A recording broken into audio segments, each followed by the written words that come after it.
Hi అందరికీ welcome back to my channel. ఈరోజు వీడియోలో మన అందరి ఫేవరెట్ కుల్ఫీ ఎలా చేసుకోవాలో చూపించబోతున్నాను.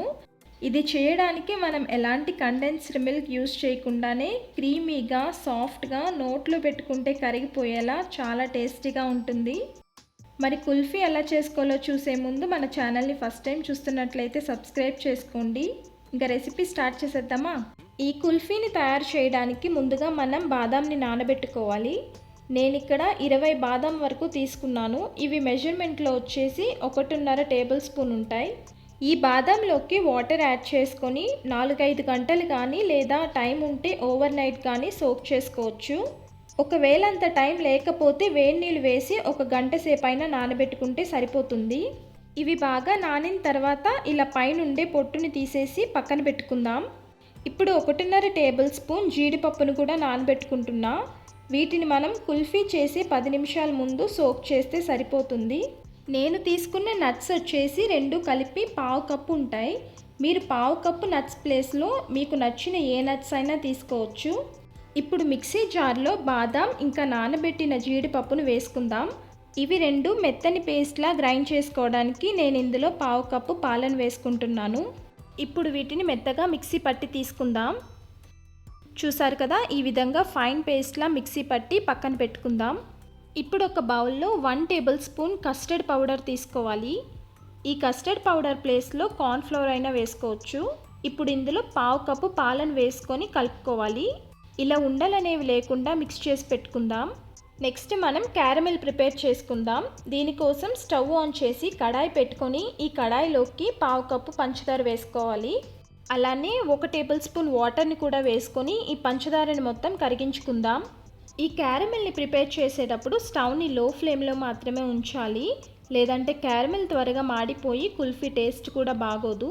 ఇలా చక్కెర అంతా కరిగిన తర్వాత 1/2 కప్పు వరకు వేడి నీళ్ళని కొద్దిగా యాడ్ చేసుకుంటూ మిక్స్ చేసుకుందాం. ఈ విధంగా క్యారమెల్తో ప్రిపేర్ చేసుకోవడం వల్ల కుల్ఫీ కలర్ కూడా బాగుంటుంది. ఇలా మిక్స్ చేసుకున్న తర్వాత ఇప్పుడు స్టవ్ ఆఫ్ చేసుకుందాం. ఈ క్యారమెల్ పూర్తిగా చల్లారిన తర్వాత ఇందులోకి 2 కప్పుల చిక్కటి పాలను వేసుకోవాలి. ఇవి వచ్చేసి 1/2 లీటర్ పాలు ఉంటాయి.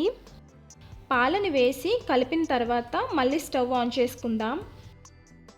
పాలు బాగా కాగిన తర్వాత ఈ స్టేజ్లో మనం మిక్సీ పట్టిన బాదాం జీడిపప్పు పేస్ట్ని ఈ పాలలోకి వేసుకోవాలి. ఇప్పుడు ఒకసారి కలిపి 2 నిమిషాలు ఉడికించుకుందాం. ఇలా ఉడుకుతున్నప్పుడు మీగడ కట్టకుండా కలుపుతూ ఉండాలి. 2-3 మినిట్స్ కుక్ చేసుకుంటే ఇలా పాలు తిక్కగా అవ్వడం స్టార్ట్ అయ్యాయి కదా. ఇప్పుడు కలిపి పెట్టిన కస్టర్డ్ పౌడర్ని ఇందులోకి యాడ్ చేసుకుందాం. కస్టర్డ్ పౌడర్ వేసేటప్పుడు ఉండలు కట్టకుండా ఈ విధంగా కలుపుతూ వేసుకోవాలి. ఇలా కలిపిన తర్వాత 3 నిమిషాలు ఉడికాక మన స్వీట్నెస్కి తగ్గట్టు పంచదారని వేసుకోవాలి. నేను ఇక్కడ 2 టేబుల్ స్పూన్ల పంచదారని వేసుకుంటున్నాను.